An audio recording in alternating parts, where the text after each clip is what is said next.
మూవీగా వద్దే కేసుకెళ్దాం.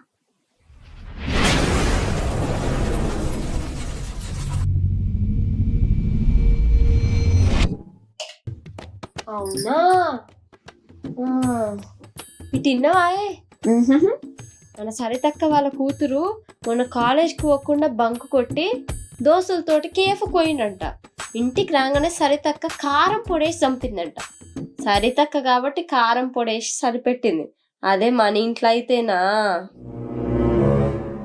మన ఇంట్లో అయితే ఏంది మమ్మీ? నరుకుతారు నరుకుతారు నరుకుతారు. అయినా మన ఇంట్లో ఎవరు అలా చేస్తారులే. చేస్తే ఇట్లా డొక్క తీర్చి అంత పేగులు తీసి ఇట్లా దండం మీద ఆరేస్తా. కాళ్ళు చేతులు కూడా ఇరగొట్టాలి మమ్మీ. చదువుకోబెట్ట ఏదో చదువుతున్నా.